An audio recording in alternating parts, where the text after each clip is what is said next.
ஆண்டவரும் இரட்சகருமாகிய இயேசு கிறிஸ்து திருப்பெயரினாலே உங்களை நான் வாழ்த்துகிறேன். இன்றைய இறைவார்த்தை மூலமாக ஆண்டவருடைய வார்த்தை உங்களோடு கூட பகிர்ந்து கொள்வதிலே நான் மிகுந்த மகிழ்ச்சி அடைகிறேன். கர்த்தர் தாமே உங்களை ஆசீர்வதிப்பாராக. இன்றைய நாளுக்கான இறைவார்த்தை 2 தீமோத்தேயு 1:12. நான் விசுவாசிக்கிறவர் இன்னார் என்று அறிவேன். நான் விசுவாசிக்கிறவர் இன்னார் என்று அறிவேன். பவுலடியார் இந்த வார்த்தை சொல்லுகிறார். நான் விசுவாசிக்கிறவர் யார் என்பதை நான் அறிந்திருக்கிறேன். இன்று நீங்கள் உங்களை பார்த்து கேட்க வேண்டிய ஒரு கேள்வி, நீங்கள் விசுவாசிக்கிற ஆண்டவர் யார் என்பதை நீங்கள் அறிந்திருக்கிறீர்களா? அவர் யார் என்பதை எவ்வாறு நீங்கள் எந்த அளவிலே நீங்கள் அறிந்து வைத்திருக்கிறீர்கள் என்பதை சிந்திக்க அழைக்கப்படுகிறோம். நான் விசுவாசிக்கிறவர் யார் என்று சொன்னால், முதலாவது நன்றாய் தெரிந்து கொள்ள வேண்டிய காரியம் எபிரேயர் 4:13 சொல்லுகிறது, அவருடைய பார்வைக்கு மறைவான சிருஷ்டி ஒன்றுமே இல்லை. அவருடைய பார்வைக்கு மறைவான சிருஷ்டி ஒன்றுமே இல்லை என்பதை நாம் புரிந்து கொள்ள வேண்டும்.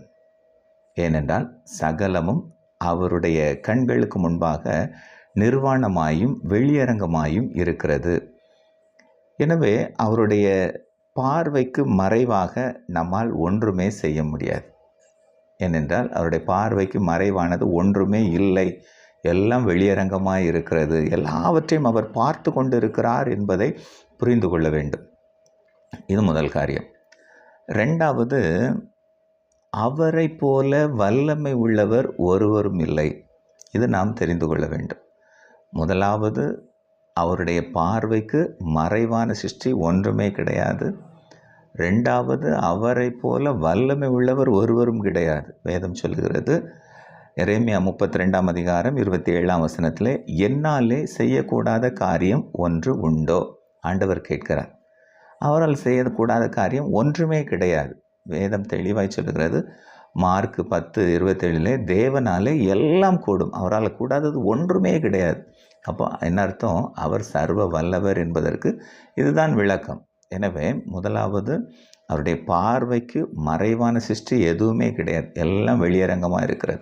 அவர் மறைவாக, அவருடைய கண்களுக்கு மறைவாக நம்மால் ஒன்றுமே செய்ய முடியாது, எல்லாவற்றையும் பார்த்து கொண்டு இருக்கிறார் என்பது நாம் தெரிந்திருக்க வேண்டும். இரண்டாவது, அவரை போல வல்லமை உள்ளவர் ஒருவரும் கிடையாது, ஏனென்றால் அவர் சர்வ வல்லமுள்ள தேவன். மூன்றாவது, அவரை போல ஞானம் உள்ளவர் ஒருவரும் கிடையாது. யோபு 9:4 நீங்கள் வாசிப்பீர்கள் சொன்னால், அவர் இருதயத்தில் ஞானம் உள்ளவர் என்று வேதம் சொல்கிறது. ஏனென்றால் இந்த உலகத்தை அவர் அவ்வளவு ஞானமாய் படைத்திருக்கிறார் என்பதை நாம் புரிந்து கொள்ள வேண்டும். ஒவ்வொரு படைப்பும் அவருடைய ஞானத்தை வெளிப்படுத்தி கொண்டே இருக்கிறது, அவருடைய மகிமையை பறைசாற்றி கொண்டே இருக்கிறது. எனவே நான் விசுவாசிக்கிறவர் அவரை போல ஞானமுள்ளவர் ஒருவருமே இல்லை. கடைசியாக, அவரை போல இரக்கமுள்ளவர் ஒருவரும் இல்லை. அவரை போல இரக்கமுள்ளவர் ஒருவரும் இல்லை. எபேசியர் 2:4 சொல்லுகிறது, தேவனோ இரக்கத்தில் ஐஸ்வர்யமுள்ளவர் என்று சொல்லப்படுகிறது.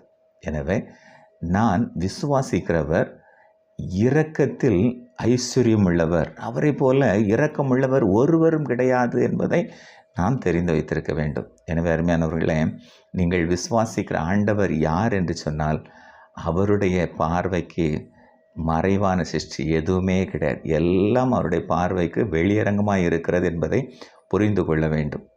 இரண்டாவது, அவரை போல வல்லமை உள்ளவர் ஒருவரும் கிடையாது, அவர் சர்வ வல்லவர். மூன்றாவது, அவரை போல ஞானமுள்ளவர் ஒருவரும் கிடையாது. நான்காவது, அவரை போல இரக்கமுள்ளவர் ஒருவரும் கிடையாது, அவர் இரக்கத்தில் ஐஸ்வர்யமுள்ளவர் என்று சொல்லி பார்க்கிறோம். எனவே அருமையானவர்களே, இப்படிப்பட்ட ஆண்டவரைத்தான் நாம் ஆராதித்து கொண்டிருக்கிறோம். எனவே அவருடைய பார்வைக்கு மறைவாக நாம் எதுவும் செய்ய முடியாது. அதே நேரத்தில் அவரால் கூடாத காரியம் ஒன்றுமேலே உங்களுடைய வாழ்க்கையில் செய்ய வேண்டிய நன்மைகளுக்காக அவரிடத்தில் நீங்கள் காத்திருக்கும் போது நிச்சயமாய் அவரால் எல்லாம் கூடும், எல்லாம் செய்வார். மூன்றாவது, அவரை போல ஞானம் உள்ளவர் ஒருவரும் கிடையாது. ஏனென்றால் அவர் ஞானத்தின் ஊற்றும் உறைவிடமாய் இருக்கிறார். ஞானத்தில் குறைவுள்ளவர்கள் கேட்கிற போது அவர்களுக்கு ஞானத்தை வழங்குகிறார். கடைசியாக அவரை போல இரக்கமுள்ளவர் ஒருவரும் இல்லை. நம்முடைய பாவங்களுக்காக அவர் தன்னையே கொடுத்து நம்முடைய பாவத்தை மன்னித்தார். தன்னுடைய ஜீவனை கொடுத்தார். தன்னுடைய கடைசி சொட்டு இரத்தம் வரை சிந்தினார். அது என்ன காரணம் என்று சொன்னால் அவர் நம் மீது வைத்த அன்பு. அந்த அன்பு இரக்கத்தின் வெளிப்பாடு மாறி நமக்காக அவர் இந்த பூமியில் வந்து தன்னுடைய ஜீவனையே கொடுத்தார். எனவே அருமையானவர்களே, இப்படிப்பட்ட தேவனை நாம் ஆராதிக்கிறோம்.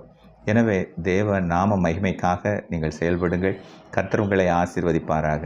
ஆமென்.